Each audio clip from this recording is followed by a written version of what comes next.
सभी को नमस्कार। कृष्णा क्लासेस यूट्यूब चैनल पर आप सभी का स्वागत है। मैं मनदीप कोदारा आज आपके सामने फिजिक्स के कुछ एक क्वेश्चंस लेकर के आया हूं जो प्रीवियस पेपर्स में हमारे से पूछे गए थे हरियाणा स्टाफ सिलेक्शन कमीशन के। तो चलिए स्टार्ट करते हैं। पहला ही क्वेश्चन है हमारा शिफ्ट अटेंडेंट का। इसके अंदर पूछा गया था कि प्रकाशीय तंतु, अब प्रकाशीय तंतु क्या होता है सर? प्रकाशीय तंतु बोलते हैं ऑप्टिकल फाइबर्स, जहां से हमारा जिसके अंदर से हमारा सिग्नल जाता है ऑप्टिकल फाइबर्स। ऑप्टिकल्स फाइबर्स आजकल जो प्रश्न पूछा जा रहा है इसके अंदर ऑप्टिकल फाइबर से ज्यादा लिखा जा रहा है। प्रकाशीय तंतु कहीं कहीं लिखा होगा, हिंदी में भी इसको ऑप्टिकल फाइबर ही लिखा होता है। ये कह रहा है ऑप्टिकल फाइबर किस परिघटना पर आधारित है, यानी कि जो ऑप्टिकल फाइबर्स काम करते हैं वो किस परिघटना पर आधारित काम करते हैं। ऑप्शन आपके व्यक्तीकरण, प्रक्षेपण, विवर्तन या फिर पूर्ण आंतरिक परावर्तन। देखिए ऑप्टिकल फाइबर्स के अंदर क्या होता है, ये मान लीजिए आपका फाइबर है, सिलेंड्रिकल फॉर्म में होते हैं ये, ठीक है। अब इसके अंदर से क्या हो रहा है, ये जो सिग्नल जाते हैं, ठीक है, इस तरह से इसके अंदर सिग्नल जा रहा है। आप जो नेट वगैरह चला रहे हैं आज के समय में, और जो फाइबर वाले जितने भी नेट है उनके अंदर जो सिग्नल जाते हैं वो ऑप्टिकल फाइबर के मीडियम से ही जाते हैं, उसी के थ्रू जाते हैं। तो इसके अंदर क्या होता है सर, इसके अंदर होता है TIR, टोटल इंटरनल रिफ्लेक्शन। क्या होता है? Total internal reflection. हिंदी में कहते हैं बच्चे इसे पूर्ण आंतरिक परावर्तन। क्या होता है पूर्ण आंतरिक परावर्तन? देखिए टोटल इंटरनल रिफ्लेक्शन के अंदर जब हमारी लाइट डेंसर मीडियम से, जब हमारी लाइट डेंसर मीडियम से, डेंसर का मतलब होता है सर सघन, डेंसर को हिंदी में बोलते हैं सघन, डेंसर मीडियम से रेरर मीडियम में जाती है। रेरर का मतलब है सर विरल माध्यम। जब हमारी लाइट सघन माध्यम से विरल माध्यम में जाती है तो क्या होता है सर, तब वह अपना रास्ता चेंज कर लेती है, ठीक है। क्या होता है, एग्जाम्पल से अगर हम इसको समझने की कोशिश करें डायग्राम से, तो क्या होता है, देखो ये मान लीजिए दो मीडियम है हमारे, ये हुआ हमारा मीडियम 1, ये हुआ हमारा मीडियम 2। अब इसके अंदर क्या होता है, देखो ये ऊपर वाला मान लीजिए डेंसर मीडियम है हमारा, सघन माध्यम है, और नीचे वाला हमारा रेरर मीडियम है। तो जैसे ही कोई लाइट आई ये सीधी जानी चाहिए थी, लेकिन ये सीधी न जा करके अपना रास्ता बदल लेती है, अपना रास्ता बदल लेती है। और ये मान लीजिए आपका क्या था, अभिलंब, ये आपका है नॉर्मल या फिर अभिलंब। तो ये क्या करेगी, ये अभिलंब से दूर चली जाएगी। कहाँ चली जाएगी? अभिलंब से दूर चली जाएगी। और इस एंगल को हम बोलते हैं एंगल ऑफ इंसिडेंस, आपतन कोण। अब जैसे जैसे इस लाइट को हम लोग इधर बढ़ाते जाएंगे, यानी एंगल ऑफ इंसिडेंस बढ़ाते जाएंगे, तो एक समय ऐसा आएगा कि लाइट इस पॉइंट पर टकरा करके दूसरे माध्यम में जाने की बजाय, दूसरे मीडियम में जाने की बजाय ये इसी माध्यम में चली जाएगी। यानी कि जिस माध्यम में से आई थी टकराकर उसी माध्यम में चली गई। यानी प्रकाश की लाइट का क्या हो गया, पूर्ण आंतरिक परावर्तन हो गया। यानी टोटल की टोटल लाइट जो है वो इंटरनली क्या हो गई, रिफ्लेक्ट हो गई, पूर्ण आंतरिक परावर्तन हो गया, टोटल इंटरनल रिफ्लेक्शन हो गया सर, ठीक है। तो और जो ऑप्टिकल फाइबर है वो हमारी इसी बेस पर तो काम कर रहे हैं। लाइट गई, टकराई, टकरा करके सारी की सारी लाइट जो कंप्लीट लाइट जो है टकरा करके वापस उसी मीडियम में आ गई। तो यहां पर राइट आंसर क्या आ जाएगा आपका, पूर्ण आंतरिक परावर्तन, टोटल इंटरनल रिफ्लेक्शन हो जाएगा सर। क्या हो जाएगा, पूर्ण आंतरिक परावर्तन, टोटल इंटरनल रिफ्लेक्शन। तो डी वाला ऑप्शन यहां पर राइट होगा। आगे बढ़ते हैं। अगला क्वेश्चन क्या कह रहा है, अगला क्वेश्चन कह रहा है कि जब प्रकाश की किरण किसी पारदर्शी माध्यम में प्रवेश करती है तो उसमें बदलाव या परिवर्तन आता है, वह क्या है। यह कह रहा है कि एक प्रकाश की लाइट यानी कि प्रकाश की किरण एक मीडियम से दूसरे मीडियम में प्रवेश करती है। एक माध्यम में आ रही थी, दूसरे में प्रवेश करेगी तो या इधर चली जाएगी या इधर चली जाएगी, ठीक है। तो ये कह रहा है उसके किस चीज में परिवर्तन आता है, उसमें जो चेंजेस होते हैं वो क्या चेंजेस होते हैं, ये बात हमसे पूछ रहा है। तो पहला है जी, क्या केवल फ्रीक्वेंसी के अंदर चेंज होता है, केवल आकृति के अंदर चेंज होता है। दूसरा कह रहा है सर केवल तरंग दैर्ध्य के अंदर, वेवलेंथ के अंदर बदलाव होता है, चेंज होता है। अगला कह रहा है सर तरंग दैर्ध्य और वेग दोनों में परिवर्तन होता है। अगला कह रहा है वेग और आवृत्ति दोनों में परिवर्तन होता है। तो इसका मतलब क्या है, कौन सी ऐसी चीज है जिसके अंदर परिवर्तन होता है, तो किसमें परिवर्तन होता है सर? देखिए, जब प्रकाश की लाइट एक माध्यम से दूसरे माध्यम में यानी पारदर्शी माध्यम में एंटर करती है, प्रवेश करती है, तो उसका वेग में तो परिवर्तन होगा ही होगा, वेग में तो उसका परिवर्तन होगा ही होगा, ये डेफिनेटली है। ठीक है, क्योंकि क्या होता है, एक मीडियम से दूसरे मीडियम में जब जाती है तो वहां पर पार्टिकल जो होते हैं ना, पार्टिकल जो होते हैं उनके बीच में गैप अलग अलग होता है। ये कोई मीडियम है, मान लो इसके अंदर पार्टिकल हमारे दूर दूर है, अब एक और कोई मीडियम है जहां पर पार्टिकल बिल्कुल एक दूसरे के पास पास है, तो अब इसके अंदर से चलना और इसके अंदर से चलना एक समान थोड़ी ना होगा, अलग अलग होगा सर, अलग अलग होगा। ठीक है, तो यहां पर स्पीड कम होगी, यहां पर स्पीड ज्यादा होगी। तो ये क्या कह रहा है कि बदलाव, परिवर्तन आता है। तो वेग के अंदर तो परिवर्तन आता है, ठीक है, वेग के अंदर तो परिवर्तन आता है। और किसके अंदर परिवर्तन आता है? क्या आवर्ती के अंदर, क्या फ्रीक्वेंसी के अंदर परिवर्तन आता है? अब फ्रीक्वेंसी क्या होती है सर? फ्रीक्वेंसी होती है कि लाइट ने अपने 1 सेकंड में कितने चक्कर पूरे कर दिए, उसको हम बोलते हैं आवर्ती या फिर फ्रीक्वेंसी। दूसरा होता है तरंग दैर्घ्य। तरंग दैर्घ्य होती है किसी वेवलेंथ, किसी भी तरंग की लंबाई कितनी है, किसी भी वेव की लेंथ कितनी है, उसको हम बोलते हैं सर, उसको हम बोलते हैं तरंग दैर्घ्य। ठीक है, तो इसके अंदर देखिए किस में परिवर्तन होता है, तो इसके अंदर जो परिवर्तन होता है सर वो हमारा एक तो वेग के अंदर होता है और एक इसकी तरंग दैर्घ्य के अंदर परिवर्तन हो सकता है। आवृत्ति हमारी जो रहती है वो एक समान रहती है। आगे बढ़ते हैं, अगला क्वेश्चन कह रहा है जी, खालिस्तान विद्युत चुंबकीय प्रेरण के गुण या लक्षिता पर आधारित है। ये कह रहा है सर, इसने हमें 4 इंस्ट्रूमेंट दिए हैं। पहला दिया है इसने विद्युत जनरेटर यानी जनरेटर, अगला कह रहा है ये विद्युत पंखा यानी कि इलेक्ट्रिक फैन, और अगले में कह रहा है जी विद्युत बल्ब, ठीक है, इलेक्ट्रिक बल्ब जो होता है, अगले में कह रहा है जी ट्यूबलाइट। अब ये कह रहा है इसमें से कौन सा इंस्ट्रूमेंट है, कौन सा टूल है, कौन सा उपकरण है जो विद्युत चुंबकीय प्रेरण पर आधारित है, यानी जो इलेक्ट्रोमैग्नेटिक बेस है। अब इसके अंदर क्या है सर? देखिए, पंखा है, पंखा बिजली से चलता है, चुंबक का लेना देना नहीं है, बल्ब को चुंबक से लेना देना नहीं है, ट्यूबलाइट को चुंबक से लेना देना नहीं है, लेकिन जनरेटर जो होता है, विद्युत जनरेटर, जो क्या करता है, जो मैकेनिकल एनर्जी को, किसको, मैकेनिकल एनर्जी को, यांत्रिक ऊर्जा को किस में कन्वर्ट करता है? इलेक्ट्रिक एनर्जी के अंदर कन्वर्ट करता है। किसमें?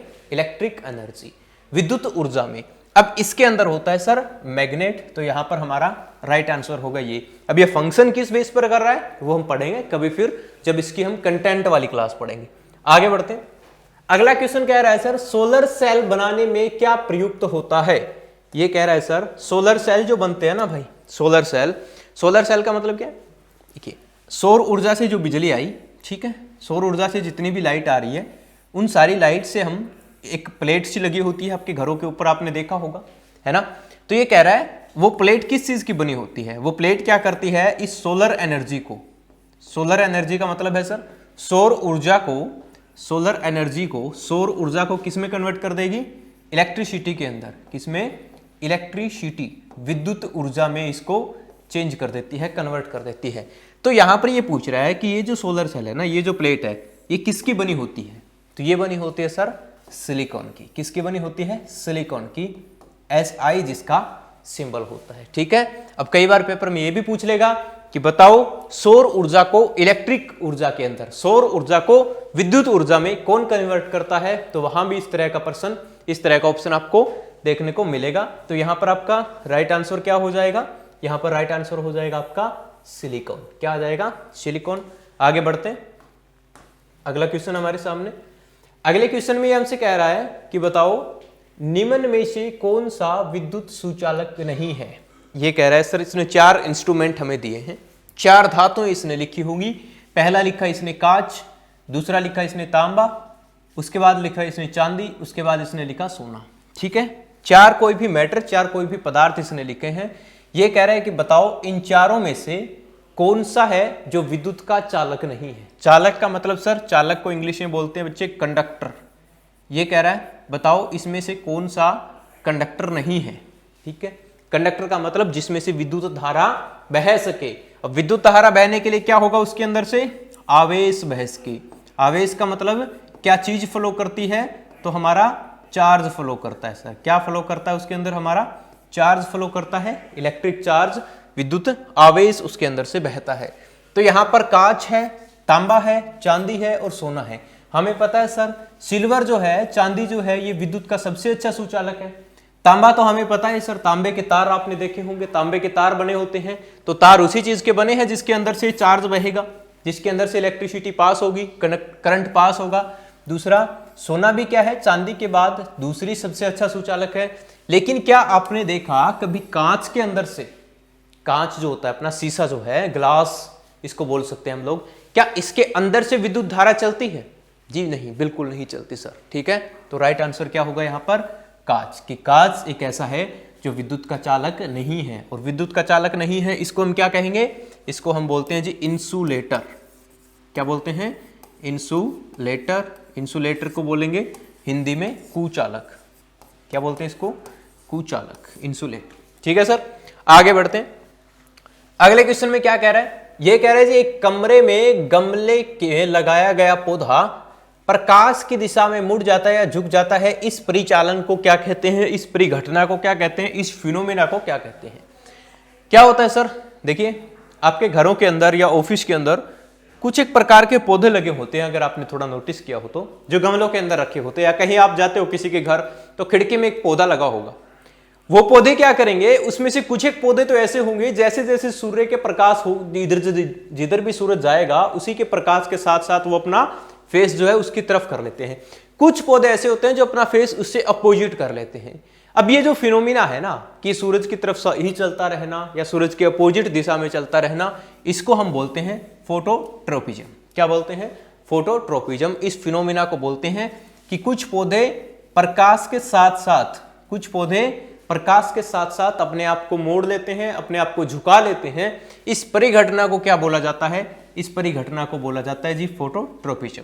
आगे बढ़ते, अगला क्वेश्चन है, प्रकाश के पास सीधी रेखा में न चलते हुए अपने आसपास मुड़ने की प्रवृत्ति होती है, यह क्या कहलाती है? यह कह रहा है सर प्रकाश जो होता है ना, इसके पास सीधे न चलकर अपनी अलग अलग दिशा में चेंज होने की प्रवृत्ति है, और इस प्रवृत्ति को क्या कहते हैं हम लोग? इसे परावर्तन कहते हैं, अपवर्तन कहते हैं, विखंडन कहते हैं या विवर्तन कहते हैं। परावर्तन का मतलब है सर रिफ्लेक्शन, टकरा करके वापस आ जाना। अपवर्तन का मतलब है रिफ्रैक्शन, एक माध्यम से दूसरे माध्यम में जाओगे तो अपना रास्ता बदल लेना।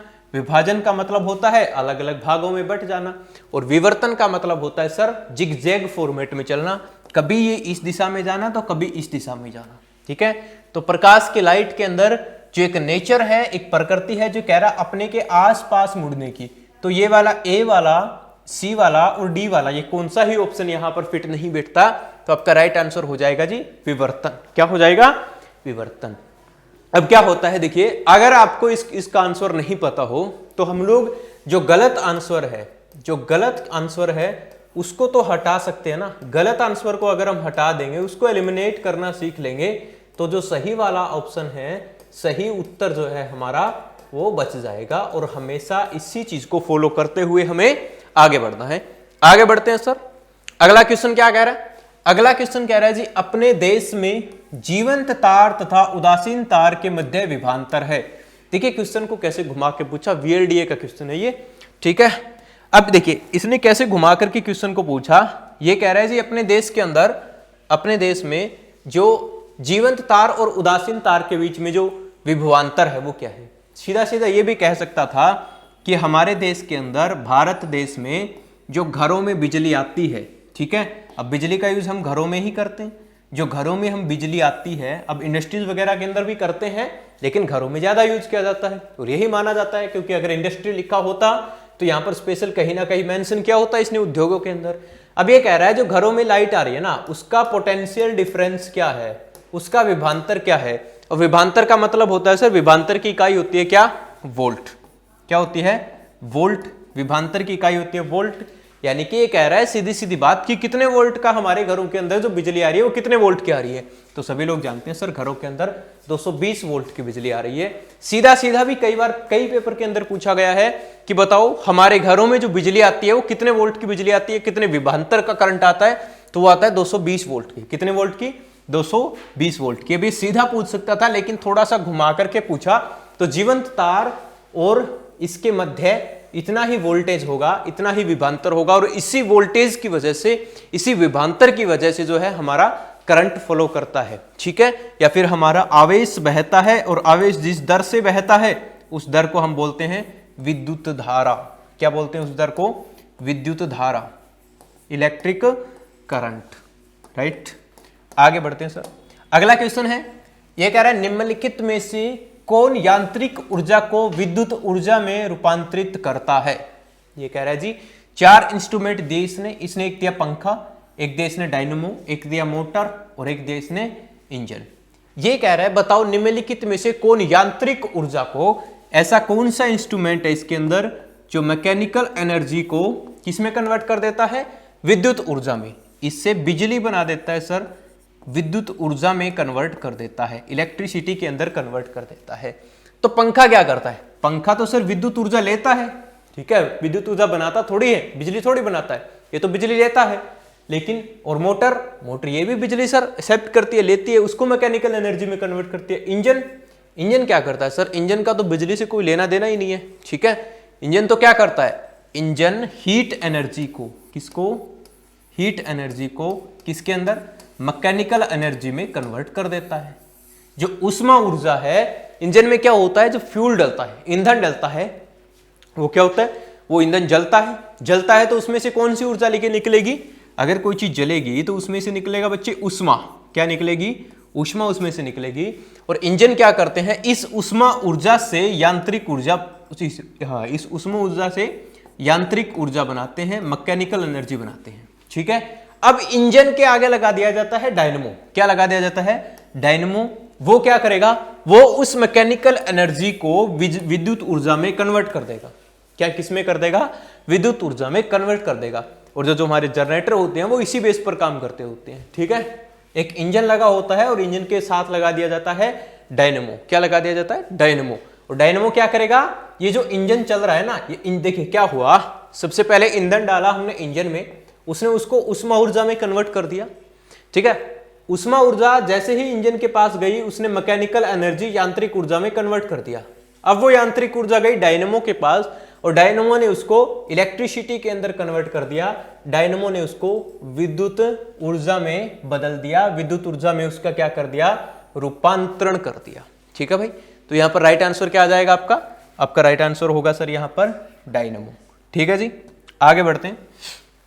अगला क्वेश्चन क्या है? अगले क्वेश्चन में कह रहा है सर एक इंद्रधनुष हमेशा सूरज की दिशा के किस दिशा में बनता है?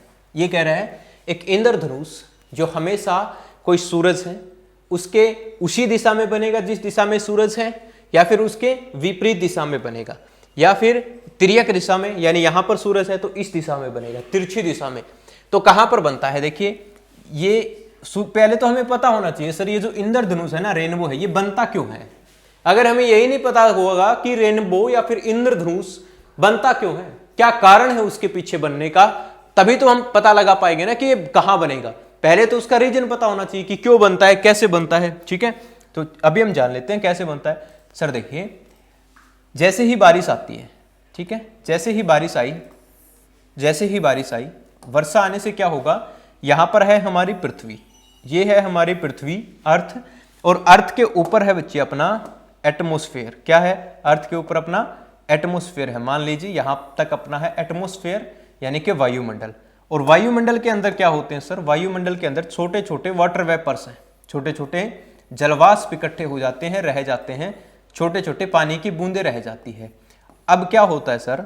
रेनबो क्यों बनता है, इंद्रधनुष कैसे बनता है, उसको समझते हैं। क्या होता है सर? देखो अब जैसे ही सूरज है, मान लीजिए आपका सूरज यहां पर है, आपका सन है यहां पर, यहां से सूरज क्या करेगा? सूरज अपनी लाइट को भेजेगा। और सूरज की लाइट कितने रंग की होती है सर? 7 कलर्स की होती है। वैसे दिखने में सफेद लगती है, लेकिन सफेद रंग जो है ये 7 रंगों का मिश्रण है, ठीक है। 7 रंग कौन कौन से हैं? विबग्योर है सर। कौन कौन से हैं? विबग्योर। अब ये 7 रंग जैसे ही यहां पर चलेगा, जैसे ही लाइट यहां पर चली, ये वाटर ड्रॉप है, जैसे ही इसके पास पहुंची, इसके अंदर क्या होगा? कुछ किरणें तो रिफ्लेक्ट हो जाएगी, कुछ किरणें रिफ्लेक्ट हो जाएगी, परावर्तन हो जाएगा, कुछ किरणों के अंदर अपवर्तन हो जाएगा, ठीक है। और उसी तरह से क्या होगा, जो किरण ज्यादा तरंग दैर्घ्य है, ये अपनी तरंग दैर्घ्य के अकॉर्डिंग तो ज्यादा है वो कम बिखरेगी, कम है वो, जिसकी तरंग दैर्घ्य कम है वो ज्यादा बिखर जाएगी। तो इस तरह से यहां पर क्या होगा, इस दिशा में ऐसे हमारी पट्टी सी नजर आएगी और उसे हम बोलते हैं रेनबो या फिर इंद्रधनुष। अब क्या होगा, ये जिस दिशा में सूरज है उसके अपोजिट बनेगी, ठीक है। क्यों बनेगी, अगर इसी दिशा में बनता, सूरज की दिशा में बनता तो हमें दिखाई नहीं देता, क्योंकि हमारी आंखों के बीच में और उसके बीच में जो लाइट जो जा रही है उसके बीच में वाटर ड्रॉप्स आने चाहिए, ठीक है। ये जहां पर इंद्रधनुष बन रहा है उसके बीच में और सूरज के बीच में जलवाष्प होंगे, तभी तो ये घटना होगी, तभी तो ये फिनोमिना होगा। तो यहां पर कहां बनेगा सर, ये विपरीत दिशा में। अगर आपका सूरज यहां पर है तो ये बनेगा यहां पर, इस दिशा में बनेगा इंद्रधनुष। और अगर हमारा सूर्य यहां पर है, अगर हमारा सन यहां पर है तो इंद्रधनुष इस दिशा में बनेगा, हमेशा विपरीत दिशा में बनता है, उल्टी दिशा में बनता है। आगे बढ़ते हैं, अगले क्वेश्चन में क्या कह रहा है भाई, ये अगले क्वेश्चन देखो इसका। इसमें कह रहा है एक चुंबक के आसपास का क्षेत्र जिसमें चुंबकीय बल का पता लगाया जा सकता है उसे क्या कहते हैं। ये कहते हैं, देखिए एक चुंबक होती है हमारी, चुंबक के दो पोल होते हैं, एक नॉर्थ पोल एक साउथ पोल, ठीक है, एक उत्तरी ध्रुव एक दक्षिणी ध्रुव, इस तरह से होते हैं नॉर्थ पोल साउथ पोल, इस तरह से हमारे चुंबक होते हैं, ठीक है। अब ये कह रहा है चुंबक के आसपास का क्षेत्र, आसपास का क्षेत्र जिसके अंदर चुंबकीय बल का पता लगाया जा सकता है। अब चुंबकीय बल का कैसे पता लगा सकते हैं सर, देखो ये दो चुंबक है, ठीक है। अब इसके अंदर क्या होगा, अगर कोई दूसरी चुंबकीय पदार्थ, कोई दूसरा चुंबकीय पदार्थ मैं इस चुंबक के पास लेकर आऊंगा, तो अब पहले क्या था, ये यहां पर एक चुंबक रखी है और हमने यहां पर एक चुंबकीय पदार्थ या फिर एक और चुंबक यहां पर रख ली हमने, यहां पर नॉर्थ यहां पर साउथ। अब ये आपस में कोई इफेक्ट ही नहीं गिर रही, लेकिन जैसे जैसे हम इस चुंबक को इसके पास लाते जाएंगे तो एक ऐसा जगह आएगी, एक ऐसी जगह आएगी जहां पर पहुंचते ही ये चुंबक इसको अपनी तरफ खींच लेगी। क्या कर लेगी, अपनी तरफ खींच लेगी। देखा होगा चुंबक, तो वो चुंबक का एरिया जहां से इसका चुंबकीय बल स्टार्ट हो जाता है, इस एरिया को क्या कहते हैं, इसको कहते हैं सर चुंबकीय क्षेत्र। जहां चुंबक अपना प्रभाव डालती है, जहां चुंबक का अपना बल होता है, चुंबक का अपना फोर्स लगता है, मैग्नेटिक फोर्स लगता है, उसी एरिया को हम बोलते हैं सर, क्या बोलते हैं, मैग्नेटिक फील्ड। मैग्नेटिक फील्ड, चुंबकीय क्षेत्र। आगे बढ़ते हैं सर, अगले क्वेश्चन में कह रहा है निम्नलिखित में से कौन सा मिली एम्पियर के बराबर है। देखिए एम्पियर क्या होता है, एम्पियर होता है विद्युत धारा मापने की इकाई। क्या होती है, विद्युत धारा मापने की इकाई, इलेक्ट्रिक करंट को मापने की इकाई। इलेक्ट्रिक करंट किस में मापा जाता है सर, ये मापा जाता है हमारा एम्पियर के अंदर। अब ये कह रहा है मिली एम्पियर किसके बराबर होता है, तो सर देखिए एक एम्पियर के अंदर, एक एम्पियर की हम बात करें तो एक एम्पियर के अंदर होते हैं 1000, क्या होते हैं 1000 मिली एम्पियर होते हैं। अब ये कह रहा है 1 मिली एम्पियर, तो सीधी सी बात है सर 1 मिली एम्पियर किसके बराबर होगा, ये 1000 नीचे आ जाएगा, तो 1/1000 एम्पियर, और 1000 ये नीचे हैं तो जैसे ही ऊपर जाएंगे पावर माइनस में हो जाएगी, तो क्या आ जाएगा ये 10 की पावर 1 2 3 है ना, तो 10 की पावर -3 एम्पियर किसके बराबर होगा 1 मिली एम्पियर, 10 की पावर -3 एम्पियर। तो पहला ही ऑप्शन आपका राइट ऑप्शन होगा, ठीक है सर। आगे बढ़ते हैं, अगला क्वेश्चन है, इसमें क्या कह रहा है, ये कह रहा है सर 500 ग्राम की एक गेंद सीधी रेखा में गतिमान है, एक निरंतर बल गेंद की दिशा में या गेंद की गति को 10 सेकंड में 1 मीटर प्रति सेकंड से बढ़ाकर 5 मीटर प्रति सेकंड कर देता है, बल की मात्रा क्या है। ये कह रहा है सर एक 500 ग्राम की बॉल है कोई, ठीक है, तो बॉल का मास कितना होगा सर, मास लिख देते हैं, जो जो चीज दी है इसने उसको रख देते हैं सर 500 ग्राम। मास को हिंदी में बोलते हैं बच्चे द्रव्यमान, क्या बोलते हैं, द्रव्यमान। तो इस बॉल का द्रव्यमान कितना है, इस बॉल का द्रव्यमान है सर 500 ग्राम। लेकिन द्रव्यमान की यूनिट क्या होती है सर, मास की यूनिट होती है किलोग्राम, तो इसको किलोग्राम में कैसे कन्वर्ट करेंगे भाई, तो 500 बटा में 1000, ठीक है, क्यों, क्योंकि 1 किलोग्राम में कितने होते हैं 1000 ग्राम होते हैं। किलो जहां भी वर्ड आ गया इसका मतलब 1000 का है, ठीक है। अब जैसे ही इसको कैंसिल आउट करेंगे ये आ गया हमारे पास 5/10 किलोग्राम। चलिए सर द्रव्यमान आ गया। दूसरी चीज क्या है, ये कह रहा है एक निरंतर बल, इसके ऊपर एक फोर्स लग रहा है, एक बल लग रहा है, जो इसकी गति को 10 सेकंड में 1 मीटर प्रति सेकंड से बढ़ाकर 5 मीटर प्रति सेकंड कर देता है। यानी कि ये जो बॉल हमारी जा रही थी, ये जो वस्तु हमारी जा रही थी, ये जा रही थी किससे? 1 मीटर प्रति सेकंड से। तो इसकी इनिशियल वेलोसिटी, इसका आरंभिक वेग कितना हो जाएगा? यानी जिस वेग से जा रही थी वो होगा इसका आरंभिक वेग। ये कितना है? 1 मीटर प्रति सेकंड था। आरंभिक वेग है 1 मीटर प्रति सेकंड।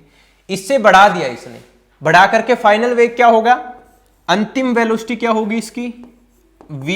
अंतिम वेलोसिटी को लिखते हैं हम v से, अंतिम वेग, फाइनल वेलोसिटी 5 मीटर प्रति सेकंड।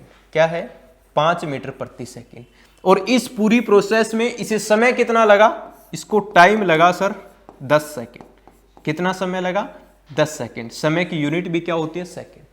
अब ये बल की मात्रा पूछ रहा है, तो हमें पता होना चाहिए सर बल क्या होता है, कैसे निकालते हैं? तो जो फोर्स होता है ना भाई, जो बल होता है वो बराबर होता है ma, किसके? मास गुणा में एक्सेलरेशन, द्रव्यमान गुणा में त्वरण। ये बात हमें बताई थी न्यूटन साहब ने, ठीक है।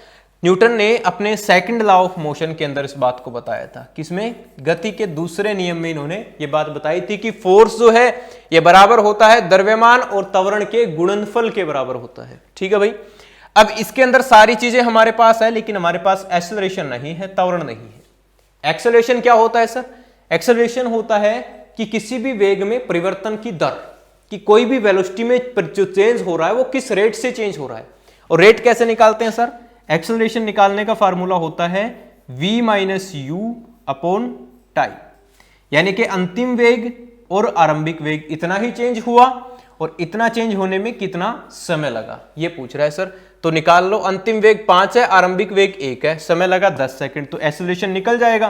कैसे निकलेगा? 5 माइनस 1 बटा में समय लगा 10, 5 में से 1 गया, 4/10। अब ये क्या होगा? एक्सेलरेशन की यूनिट होती है मीटर प्रति सेकंड, और 1 सेकंड ये चला गया, तो क्या हो जाएगा? मीटर प्रति सेकंड वर्ग या मीटर प्रति सेकंड स्क्वायर। ए की वैल्यू भी आ गई सर, एम की वैल्यू भी है, तो फोर्स निकल जाएगा। कैसे? रख दो फोर्स के सामने, मास कितना है बच्चे? मास है 5/10 किलोग्राम, तो रख दो 5/10 गुणा में त्वरण है हमारा, एक्सेलरेशन है 4/10, तो 4/10 रख दो सर, ठीक है। अब इनको जैसे ही गुणा करोगे आप, क्या हो जाएगा? 5 चौके 20 बटा में 10 था 100, 1 0 से 1 0 कटो, 0.2 इसका मात्रक होता है न्यूटन। क्या होता है? 0.2 न्यूटन। तो कौन सा आंसर होगा हमारा सही? 0.2 न्यूटन, ठीक है सर। तो ये क्या हुआ हमारा? ये हुआ हमारा बल। अब कई बार न्यूटन नहीं दिया होता, इसकी इकाई कुछ और दी होती है। कैसे? क्या दे सकता है इसकी इकाई? इसकी इकाई हम फार्मूले से निकाल सकते हैं बच्चे। कैसे? जिस तरह से मास है, द्रव्यमान है, द्रव्यमान को हम लिखते हैं किलोग्राम से, और एक्सेलरेशन को लिखते हैं मीटर प्रति सेकंड स्क्वायर, तो मीटर प्रति सेकंड वर्ग, ये भी इसका मात्रक हो सकता है। ये भी वो दे सकता है पेपर के अंदर कि यहां पर न्यूटन की जगह किलोग्राम मीटर प्रति सेकंड स्क्वायर दे सकता है। चलिए भाई, अगला क्वेश्चन है हमारे सामने। इस क्वेश्चन में कह रहा है जी, बिजली के बल्ब किस तंतु से बना होता है? यानी बिजली का जो बल्ब होता है ना भाई, आपने घरों में देखा होगा, जो बल्ब लगा होता है बिजली का, उसके अंदर एक छोटा सा वायर होता है जो जलता है, ठीक है, जो जलता है, जो हमें प्रकाश देता है, ठीक है जी। इस तरह से बल्ब होता होगा, ठीक है, ऐसा ही कोई। तो यहाँ पर जो छोटा सा तार है ना, इसको हम बोलते हैं इसका तंतु, ठीक है, इसका लिगामेंट, ठीक है। ये जो तंतु है बच्चे, ये कह रहे हैं किस चीज का बना होता है इसमें, तो ये तंतु किस चीज का बना होना चाहिए? पहले तो ये पता होना चाहिए ये तंतु उस चीज का बना हो, क्योंकि सर इसके अंदर देखो कितनी हीट है, कितनी सारी उष्मा है इसके अंदर, कितनी सारी हीट है, ठीक है, हीट, कितनी सारी हीट है, कितनी सारी इसमें उष्मा है, लेकिन फिर भी ये क्या है? पिघल नहीं रहा। इसका मतलब इसका मेल्टिंग पॉइंट जो है वो अधिक होना चाहिए, इसका गलनांक अधिक होना चाहिए। क्या होना चाहिए? गलनांक अधिक होना चाहिए, मेल्टिंग पॉइंट इसका हाई होना चाहिए, तभी हम इसको यूज कर सकते हैं, तभी हम इसको लगा सकते हैं। तो यहाँ पर इनमें से किसका है? टंगस्टन का।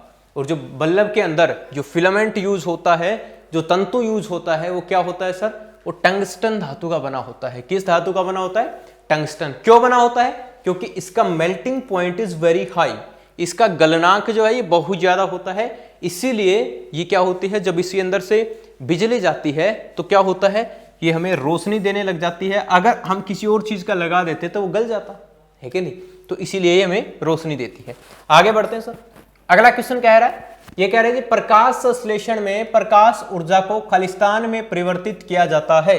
देखिए क्या होता है प्रकाश ऊर्जा के अंदर, प्रकाश, देखिए प्रकाश संश्लेषण सबसे पहले तो हमें पता होना चाहिए सर, प्रकाश संश्लेषण जो लिखा है ये है क्या। इसको इंग्लिश में बोलते हैं भाई फोटोसिंथेसिस। क्या बोलते हैं, फोटोसिंथेसिस। ये क्या है, ये एक प्रकार की प्रोसेस है सर, ये एक प्रकार की प्रक्रिया है जो पौधे यूज करते हैं। कौन, पौधे यूज करते हैं, पेड़ पौधे किस काम में यूज करते हैं सर, ये अपना भोजन बनाने के लिए, अपना फूड बनाने के लिए, भोजन बनाने के लिए हम यूज करते हैं पेड़ पौधे। ठीक है, सिर्फ पेड़ पौधे, ध्यान रखना, अपना खाना खुद कौन बनाता है, पेड़ पौधे बनाते हैं। हम तो सिर्फ खाना पकाते हैं, लेते तो हम दूसरे लोगों से है। और जो अपना खाना खुद बनाता है उसको क्या बोलते हैं, ये भी पेपर में पूछा जा सकता है, तो उसको बोलते हैं सर ऑटोट्रोप्स। क्या बोलते हैं, ऑटोट्रोप्स या फिर स्वपोषी। क्या बोलते हैं, स्वपोषी ऑटोट्रोप्स। अब क्या होता है देखो सर, जब पौधे प्रकाश संश्लेषण से अपना खाना बनाते हैं तो वो हमेशा प्रकाश ऊर्जा के प्रेजेंस में होना चाहिए, वहां पर प्रकाश ऊर्जा होनी चाहिए, सनलाइट होना चाहिए, तभी हमारा फोटोसिंथेसिस होगा, अदरवाइज नहीं होगा। ठीक है सर। अब जब क्या होता है, प्रकाश ऊर्जा इसके ऊपर पड़ती है तो प्रकाश ऊर्जा को किस में कन्वर्ट करते हैं, तो देखना सर, पेड़ पौधों को खाना बनाने के लिए एक तो चाहिए CO2, कार्बन डाइऑक्साइड, जो वो एनवायरमेंट से ले लेते हैं। दूसरा उनको चाहिए बच्चे पानी, H2O, जो जड़ों से उसके अंदर आ जाता है। ठीक है, कमेंट करके बताना कौन से फोर्स से आता है, कौन सा बल लगता है, क्योंकि गुरुत्वाकर्षण बल तो नीचे की तरफ लेके जाता है और जड़ें पानी को ऊपर की तरफ लेके जाती है। तो जो नीचे की तरफ जा रही थी लेकिन ऊपर की तरफ पानी जा रहा है, पत्तियों में बनता है खाना, तो कौन से बल से आता है। अब क्या होता है, जैसे ही इनके बीच में अभिक्रिया होती है, इनको एक तो चाहिए सर क्लोरोफिल, ठीक है, जो पिगमेंट पत्तियों के अंदर होता है। दूसरा यहां पर इनको इंपॉर्टेंट चीज चाहिए, वो है सनलाइट, सूरज का प्रकाश। और जब ये अभिक्रिया होती है तो बनता है यहां पर क्या, C6H2O6। ठीक है, स्टार्च के रूप में फिर पौधे अपने अंदर खाना स्टोर करके रखते हैं, इस रूप में, स्टार्च के रूप में। तब क्या होता है सर, और ये है क्या, स्टार्च क्या होता है, ये होता है हमारा केमिकल, क्या होता है, एक रासायनिक है। क्या है ये, एक रसायन है। ठीक है, यह एक हमारा रसायन है, केमिकल कंपाउंड है, रसायन यौगिक है, और इसी के रूप में इसको कन्वर्ट कर लेते हैं। उसके बाद फिर इससे अपना भोजन लेते रहते हैं। तो किस में कन्वर्ट करेगा, रासायनिक ऊर्जा में। प्रकाशीय ऊर्जा को किस में कन्वर्ट कर देगा, रासायनिक ऊर्जा में, केमिकल एनर्जी के अंदर। इसको बोलते हैं बच्चे केमिकल एनर्जी। ठीक है, कई बच्चे इंग्लिश मीडियम वाले भी देख रहे हैं, उनको भी प्रॉब्लम ना हो, केमिकल एनर्जी। वैसे तो साइंस के अंदर कोई प्रॉब्लम होती नहीं है, इंग्लिश और हिंदी की।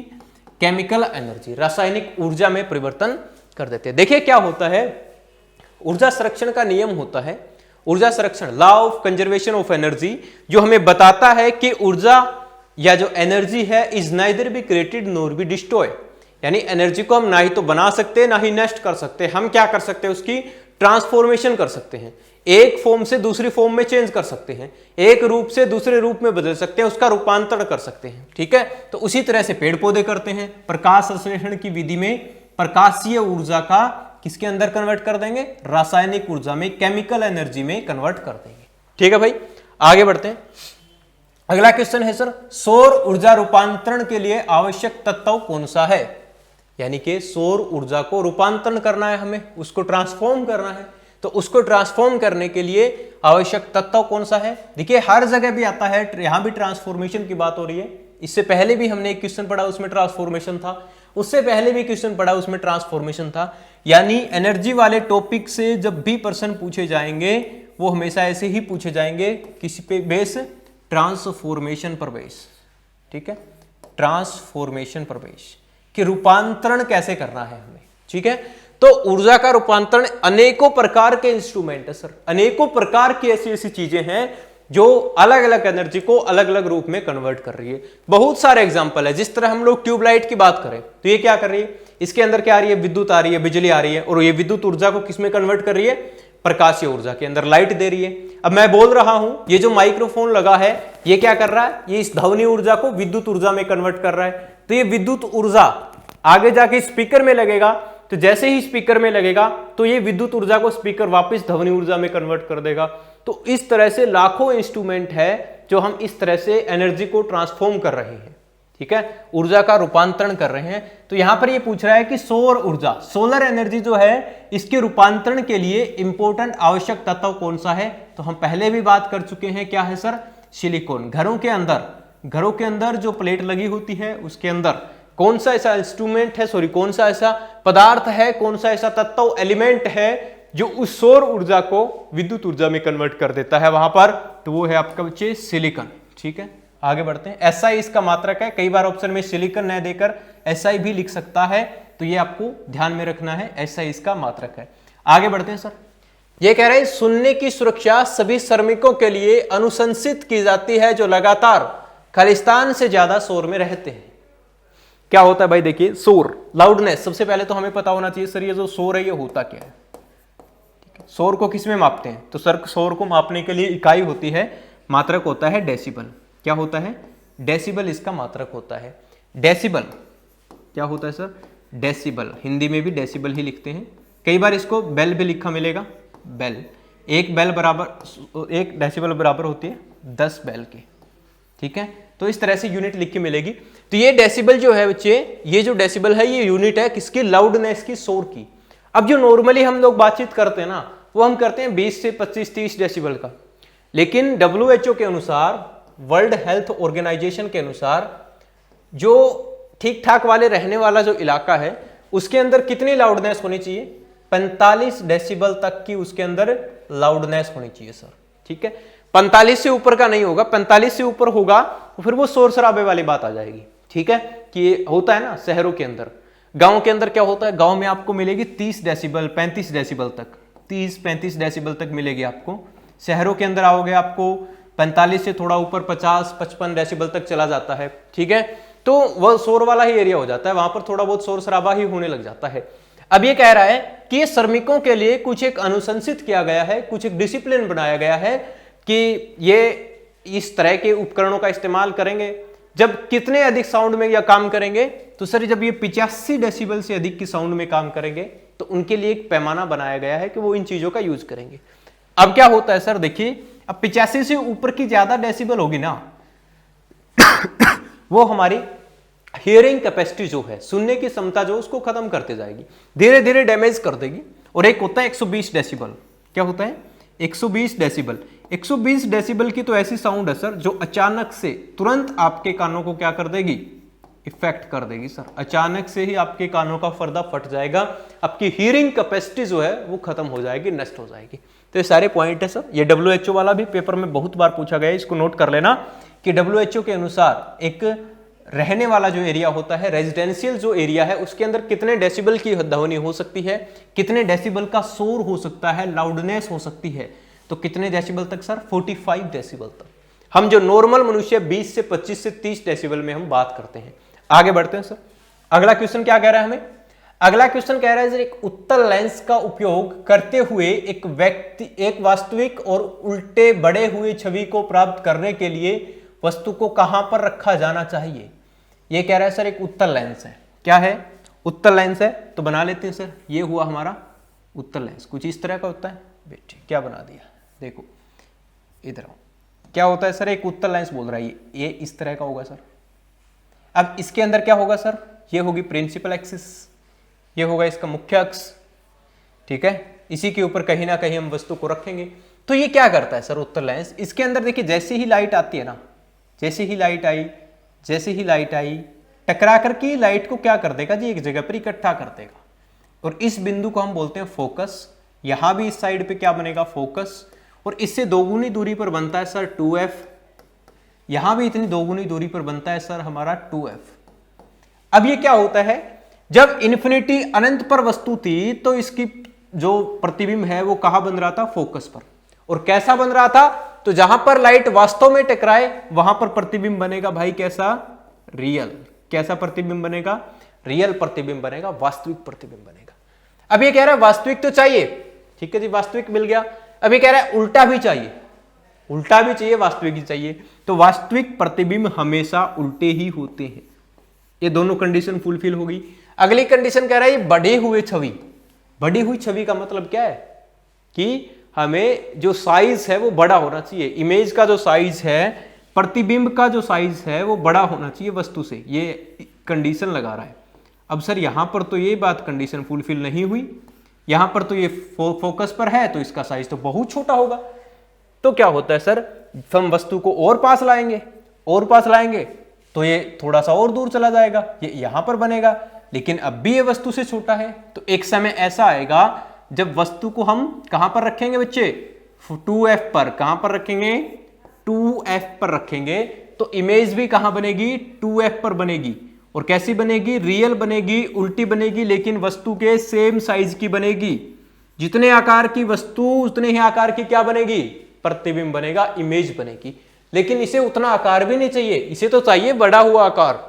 यानी कि अब हमें 2f से और भी आगे जाना पड़ेगा। अब 2f से जब और आगे गई तो इसका साइज बढ़ने लग गया, 2f से आगे प्रतिबिंब इसका बनने लग गया। तो ऐसे आते आते एक समय ऐसा आएगा कि वस्तु फोकस पर आ गई। कहां पर आ गई, फोकस पर आ गई।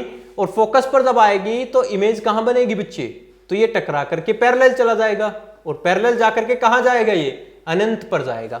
तो जब वस्तु अनंत पर हो, जब वस्तु अनंत पर थी तो प्रतिबिंब कहां बन रहा था, फोकस पर। जब वस्तु फोकस पर हो तो प्रतिबिंब बनेगा अनंत पर। अब क्या अनंत से आगे कोई जगह है, अनंत से आगे कोई जगह नहीं होती सर। तो अब अगर हम वस्तु को फोकस से भी आगे ले आएंगे तो प्रतिबिंब आगे तो जा ही नहीं सकता, और आगे नहीं जा सकता तो कैसा प्रतिबिंब नहीं बनेगा, वास्तविक नहीं बनेगा। तो प्रतिबिंब वस्तु के पीछे बनेगा और आभासी बनेगा, लेकिन वस्तु का प्रतिबिंब चाहिए था वास्तविक। तो वस्तु को कहां रखेंगे हम, तो वस्तु को रखेंगे मेरे भाई 2f और फोकस के बीच में, कहीं ना कहीं यहां पर वस्तु को रखेंगे, तभी हमारा क्या बनेगा, वास्तविक उल्टा और छवि से बड़ा, यानी वस्तु से बड़ी छवि बनेगी।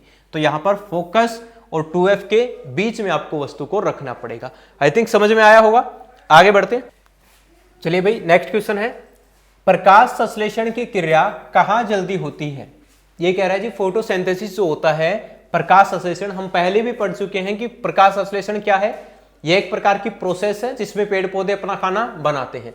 अब ये कह रहा है देखिए, प्रकाश संश्लेषण, जो सूरज से हमारी लाइट आ रही है वो किस कलर की है, वो हमारी आ रही है व्हाइट कलर की, सफेद रंग की। और हमें पता है जी जो व्हाइट लाइट है it is the mixture of 7 colours, ये 7 रंगों का मिश्रण होता है सर, 7 रंगों का। और वो 7 रंग कौन कौन से हैं, वो है हमारे विबग्योर, ठीक है, इसको सभी लोग जानते हैं। अब क्या है सर, देखिए इसके अंदर ना इसने एक ऑप्शन और नहीं दिया, हालांकि पेपर में वो देता है और देना भी चाहिए था, वो है जी हरे रंग में। क्या, हरे रंग में। अब यहां पर जब हरा रंग होता ना तो बच्चे भाग करके इसको टिक लगाते कि बेटे पेड़ पौधों की बात हो रही है और हरे रंग की बात हो रही है, बढ़ गया 1 नंबर। लेकिन ऐसा नहीं होता सर। देखो हरे रंग के अंदर जो ग्रीन लाइट है ना, जो ग्रीन कलर के पौधे दिखाई दे रहे हैं, इसके अंदर जब भी सफेद प्रकाश पड़ता है तो कोई चीज हमें उस रंग की तभी दिखाई देती है जब वो उस रंग को क्या कर रही है, परावर्तित कर रही है। क्या कर रही है सर, परावर्तित कर रही है, रिफ्लेक्ट कर रही है। तो ये पेड़ पौधे हरे रंग को तो रिफ्लेक्ट कर रहे हैं, हरे रंग की लाइट को तो अपने अंदर जाने ही नहीं दे रहे। इसका मतलब हरे रंग के अंदर जो प्रकाश संश्लेषण होता है वो कैसा होता है भाई, 0 होता है, सबसे कम होता है। और सबसे अधिक जो होता है वो होता है सर लाल रंग में। किसमें होता है, लाल रंग में। ध्यान रखना, प्रकाश संश्लेषण सबसे कम पूछ ले तो किसमें लिखोगे, हरे रंग के अंदर। हरे रंग में ज्यादा मत लगा देना, ये छोटी सी बात है, बच्चों को मोस्टली तो पता होती है, लेकिन कई बार हम जल्दबाजी में ये गड़बड़ कर सकते हैं, भूल सकते हैं।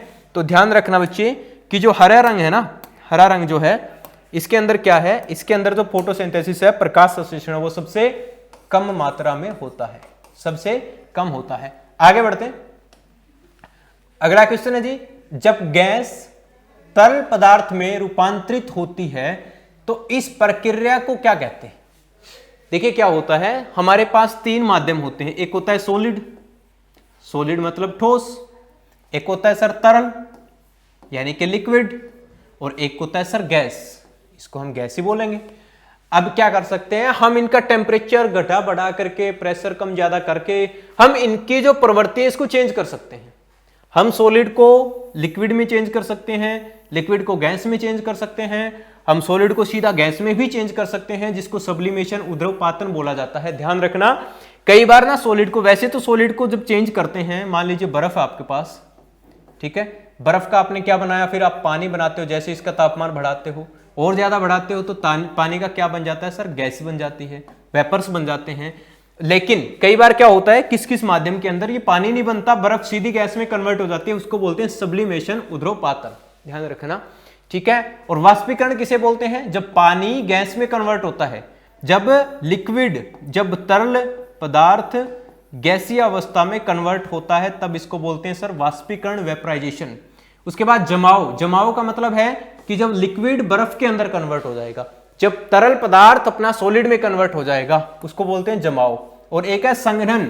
संघनन क्या होता है सर, संघनन वो प्रक्रिया होती है, वो प्रोसेस होती है जिसमें हमारी गैस तरल के अंदर कन्वर्ट होती है, हमारी गैस तरल में, लिक्विड के अंदर कन्वर्ट होती है। तो ये सारी की सारी प्रोसेस हमने बात कर ली, कौन सी प्रोसेस में, कौन सी प्रक्रिया के अंदर क्या क्या होता है। तो यहां पर कौन सा पूछा है, यहां पर पूछा है जब गैस तरल में बदलती है तो क्या होगी जी, संघनन प्रक्रिया होगी। कौन सी प्रक्रिया होगी, संघनन प्रक्रिया होगी। तो ये कुछ क्वेश्चन थे सर जो हमारे हरियाणा स्टाफ सिलेक्शन कमीशन के PYQs या कुछ और पेपर्स के अंदर पूछे गए थे, और आई होप कि आपको समझ में आया होगा। हर एक क्वेश्चन की हमने डिटेल एक्सप्लेनेशन आपको दी। अगर आपको वीडियो अच्छी लगी है तो लाइक कीजिएगा, शेयर कीजिएगा, और चैनल को पहली बार देख रहे हैं तो सब्सक्राइब करिए। Thank you so much, bye bye, take care.